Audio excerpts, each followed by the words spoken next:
Hello, my name's Sue Lewis and I'm going to take you through this presentation. This is one of our user guides about an aspect of delivering the Careerpilot Pathway Planner.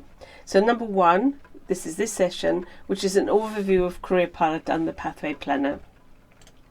We have 6 user guides in all, which are just short videos about a different aspect of setting up the Pathway Planner.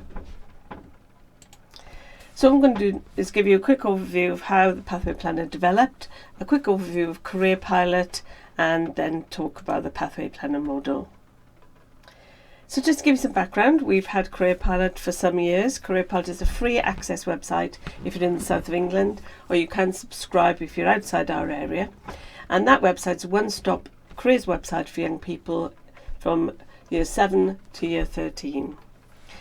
So what we did when we bid to the Careers and Enterprise Company in 2018 is use all the resources we had and then develop a new resource that links in with Careerpilot. So we bid for funding to the Careers and Enterprise Company under a funding stream to do with Gatsby 8, personal guidance. We had to propose a new model for delivering personal guidance, and our model is a whole school approach to personal guidance using triage, which we piloted in 6 schools in 2019-20. The Pathway Planner is now available to roll out to other schools.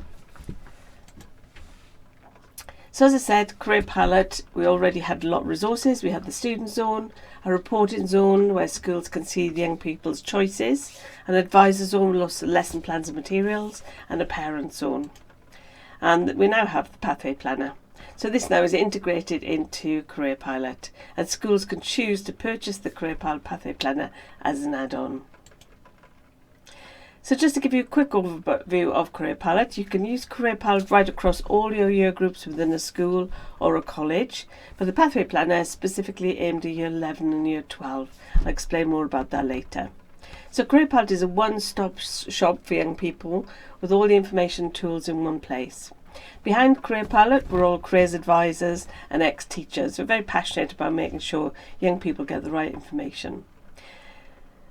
If students register and then sign in when they're using the site, they can access the career tools. And the career tools where they can personalise their choices and build their own report. And that report moves up to them annually. The report can be accessed here, and the data from the report adds information to the reporting zone. And the Pathway Planner will appear in the career tools when this is switched on for your students. You can also access the advisor zone and the parent zone all from the one site. So you can sign in to access the reporting zone just like a student with the staff login. You can look at the advisor zone or the parent zone, or from one address, careerpilot.org.uk. In the site, we've got our popular tools. You can search for jobs, look at job profiles, search for courses, providers. There's a qualification ladder and over 1,000 video stories in the site. We're also quite keen to help students have a process they can return to whenever they have to make a career decision. So we've structured a lot of the site under a quality career decision process, where you start with yourself, think about what you have to offer, but also what you're interested in, your values and motivations. Explore your options in some depth and then plan your next steps. But some students already have a pathway in mind, so they could look at a particular qualification and get information and advice about that particular thing they're interested in. So 3 stages of our career decision making process that we encourage students to come back to every time they have to make a career decision. The first stage is start with you, and here are activities to help them think more about what they're interested in, or activities that are appropriate to their age and the decisions they're having to make. There's also start with a subject and see where it might lead, a skills map and a qualification planner. Section 2, explore your options. They can explore in a range of different ways, including by age, what are the choices at 16, by jobs or courses or apprenticeship vacancies. Again, they can see lots of stories and the qualification ladder. And then they'll be thinking about how they're going to use this information to plan their next steps. So they can look at their report, they can use their skills map, and they can also be action planning as they go through. So we had all that in Careerpilot, and that is, as I say, freely available. You can use it right across the school. The Pathway Planner is a new thing that sort of works well with Careerpilot. So just to show you the activities, if you are in a school and you want to use this right across your school community, then there are activities for different ages all set up for the students. So it gives sort of 4 or 5 ideas of things they could do according to the things they need to be thinking about. And in our advisor zone, there'll be an introductory presentation that we've put together you can use to deliver these particular sessions. They're based on about an hour in an IT room. So Careerpilot can be for everybody within the school community. However, we also now have the Pathway Planner. So the particular resources to do with the 11 and 12 delivery are now under the Pathway Planner tile in the advisor zone.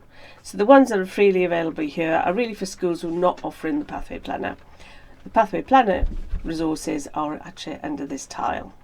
More of that later. So within Careerpilot, we're trying to encourage schools to think of it as a progressive programme.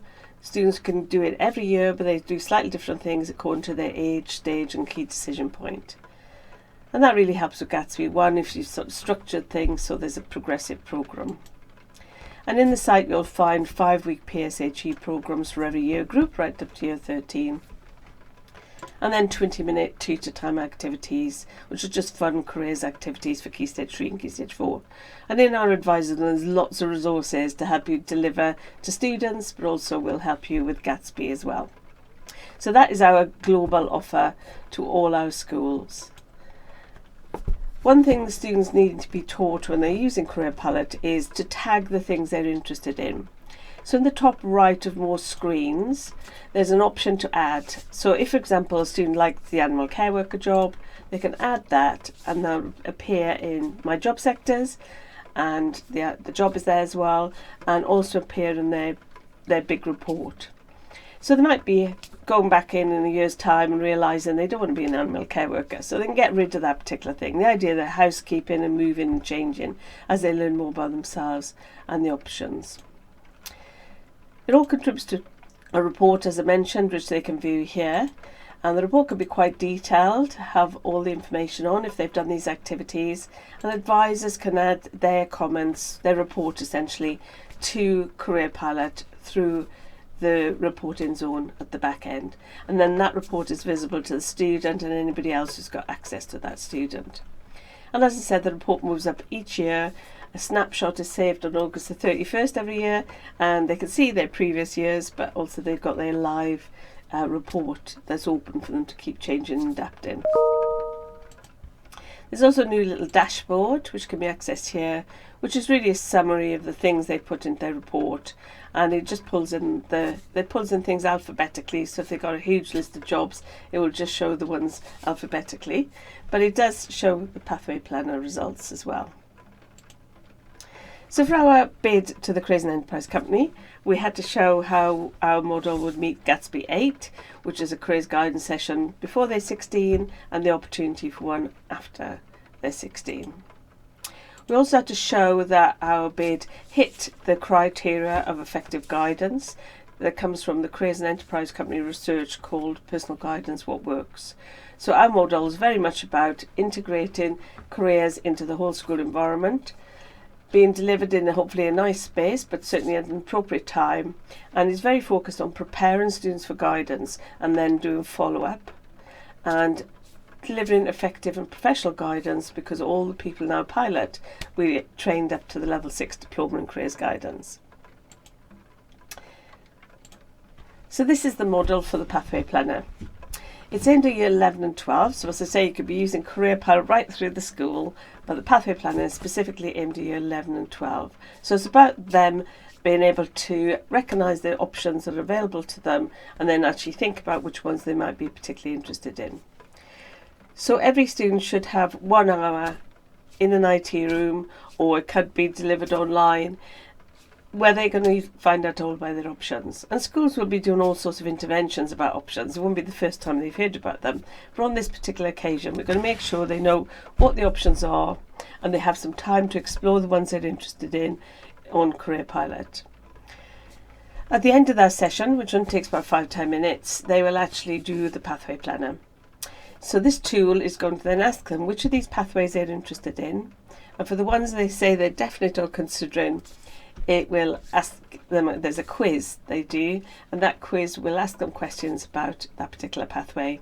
And then it gives them a red, amber, green score showing how ready they are for their pathway. And that data is then available for careers leaders and guidance advisors to use. So you can target guidance at 3 different levels to meet the needs of students. Then a guidance advisor might well be using Careerpilot as part of their session. The report can be recorded on Careerpilot, and then 3-4 weeks later, this can all be followed up by tutors or heads of 6 in a 5-minute session with students where they ask them 3 questions. If they're at all concerned about them, they can flip them back into guidance, which might not be a big 1-hour formal session, it might just be a drop-in. And in our model, 1 lunchtime a week was always given over to drop-in for careers guidance. In the system, they can request e-guidance and they can self-refer. So the first guidance session is set up for them, but if they're still worried later, then they could self-refer. And this obviously means Gatsby 8, but also contributes to Gatsby 3 about meeting individual needs.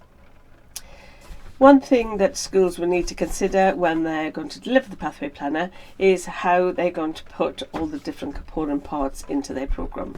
So for example, the first thing that needs to happen is you need to get your students registered on Careerpilot. That happens to happen first before you put them into groups and give them access to the Pathway Planner. You then need to set up the groups that you want the students to be in and allocate students to them and also staff to them as well. You'll be thinking when you're going to do this pre-guidance 1-hour session where they're going to use the Pathway Planner, and then there'll be 3 levels of guidance, and you'll need to think about how you're going to respond to those 3 different levels. When you're going to train the tutors and when you're going to get the tutors to do their follow-up. So you can plan this across the years. And one other thing to think about is how long you're going to allow for those different levels of guidance. In our model, it was 20 minutes for greens, 30 minutes for ambers, and 60 minutes for students who clearly were showing red through the Pathway Planner, but also anybody with additional needs or anybody thinking about apprenticeship or college pathways, because they could be a bit more complicated. You'll also want to be thinking about what sort of alternative guidance you're able to offer. And we're always interested to know the impact of what we're providing, so you might want to also think about evaluation of the impact of this model, but also the guidance at 3 different levels. So that was an introduction to Careerpilot, giving you an overview of Careerpilot and how you can use it right across the school, but also then showing you the Pathway Planner model and explaining about the key things that you need to do to implement that model. So the next session, if you want to watch that video, is about the pre-guidance session and how you get students to complete the Pathway Planner.